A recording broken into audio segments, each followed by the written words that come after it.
തൈക്കുണ്ടിൽ വീണിട്ടും താൻ വീണില്ല എന്നും കണ്ടില്ലേ തന്റെ കാലുകൾ രണ്ടും പുറത്താണെന്നും പറഞ്ഞ് ചമ്മൽ മാറ്റാൻ ശ്രമിക്കുന്ന ആ പഴയ നാടൻ പണിക്കാരനെയാണ് ഓർമ്മ വരുന്നത്.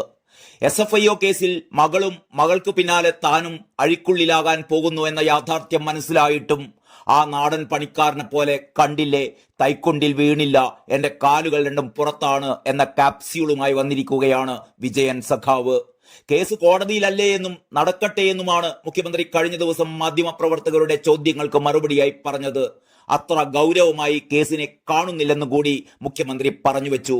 അപ്പോൾ മുഖ്യമന്ത്രിയുടെ മുഖമൊന്ന് കാണേണ്ടതായിരുന്നു. പ്രത്യേക ആക്ഷനിൽ വരെ തല്ലാൻ വന്നവനെ ഓടിച്ച പണ്ടത്തെ പിണറായി ആയിരുന്നില്ല അത്. എലിക്കൂട്ടിൽ കുടുങ്ങിയ എലിയെപ്പോലെ പരിഭ്രാന്തനായി പരക്കം പായുന്ന പിണറായി വിജയൻ, പേടിച്ചു വിറയ്ക്കുന്ന പിണറായി. കേസ് കോടതിയിൽ നടക്കട്ടെ, എന്നെ ബാധിക്കുന്ന കാര്യമല്ല, നിങ്ങൾ വല്ലാതെ ബേജാറാകണ്ട എന്നൊക്കെ സഖാവ് തട്ടിവിട്ടെങ്കിലും ബേജാറ് ശരിക്കും പ്രകടമായിരുന്നത് വിജയന്റെ മുഖത്ത് തന്നെയായിരുന്നു. ആരോപണം ശുദ്ധ അസംബന്ധമാണ് എന്ന് എല്ലാവർക്കും അറിയാമെന്നും വിജയൻ സഖാവ് പറഞ്ഞു വെച്ചു. അന്തംകമ്മികൾക്ക് വരെ ഇത് അസംബന്ധമാണെന്ന് മനസ്സിലാകുന്നില്ലല്ലോ സഖാവേ, എന്നിട്ടല്ലേ എല്ലാവർക്കും മനസ്സിലാകാൻ പോകുന്നത്. എന്റെ രാജി വരുമോ എന്ന് മോഹിച്ചു നിന്നോളൂ, നിങ്ങൾക്ക് വേണ്ടത് എന്റെ രക്തമാണല്ലോ എന്നൊക്കെയായിരുന്നു മുഖ്യമന്ത്രിയുടെ സെന്റി അടിച്ചുള്ള നിലവിളികൾ. മകൾ നടത്തിയ സ്ഥാപനം നൽകിയ സേവനത്തിലുള്ള പണമാണ് ലഭിച്ചത് എന്ന് ആ പഴയ അന്തംകമ്മികൾ പറയുന്നത് മുഖ്യമന്ത്രി ആവർത്തിച്ചു. കള്ളപ്പണമല്ല, നികുതിയും കണക്കുകളും രേഖാമൂലം നൽകിയതാണ്, അത് മറച്ചുവെച്ചല്ലേ നിങ്ങൾ പ്രചാരണം നടത്തുന്നത്. അവിടെയാണ് ഇന്ന ആളുടെ മകൾ എന്ന പേരിൽ പറയുന്നത് എന്നും മുഖ്യമന്ത്രി കുറ്റപ്പെടുത്തി. എന്നാലും മുഖ്യമന്ത്രി ആ സേവനം എന്ത് എന്ന് പറയുന്നില്ല. ചെയ്യാത്ത സേവനത്തിന് എന്ത് സേവനമെന്ന് എങ്ങനെ പറയാനാണ് അല്ലേ? കോടിയേരി ബാലകൃഷ്ണന്റെ മകന്റെ വിഷയത്തിലും വീണ വിജയന്റെ കേസിലും പാർട്ടിക്ക് രണ്ട് നിലപാടായിരുന്നു എന്ന പത്രലേഖകരുടെ ചോദ്യത്തിന് അതിൽ ഇത്ര ആശ്ചര്യം എന്താണ് എന്നായിരുന്നു മുഖ്യമന്ത്രിയുടെ മറുചോദ്യം. വിഷയത്തിൽ പാർട്ടി പ്രതിരോധം ഉയർത്തുന്നതിൽ എന്താണ് ആശ്ചര്യം?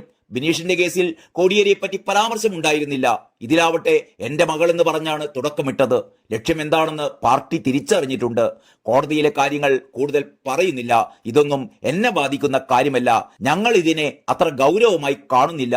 കോടതിയുടെ വഴിക്ക് കാര്യങ്ങൾ നീങ്ങിക്കൊള്ളും, ആരും അത്ര ബേജാറാകേണ്ട. കരിമണൽ വിഷയവുമായി ബന്ധപ്പെട്ട് എനിക്കെതിരെ ഉയർന്ന വിവാദങ്ങൾ ശുദ്ധ അസംബന്ധങ്ങളാണ്. കരിമണൽ വിഷയവുമായി ബന്ധപ്പെട്ട് എനിക്കെതിരെ ഉയർന്ന വിവാദങ്ങളെല്ലാം ശുദ്ധ അസംബന്ധങ്ങളാണ്. അതിലൊക്കെ എന്തെങ്കിലും തെളിവുണ്ടോ? എന്റെ രാജി മോഹിച്ചോളൂ. കേന്ദ്ര ഏജൻസികളെ പറ്റി നല്ല ധാരണയാണല്ലോ നിങ്ങൾക്കൊക്കെ ഉള്ളത്. PV ആരാണെന്ന കാര്യം എതിരാളികളെ വകവരുത്താൻ ചിലർ ഉപയോഗിക്കും.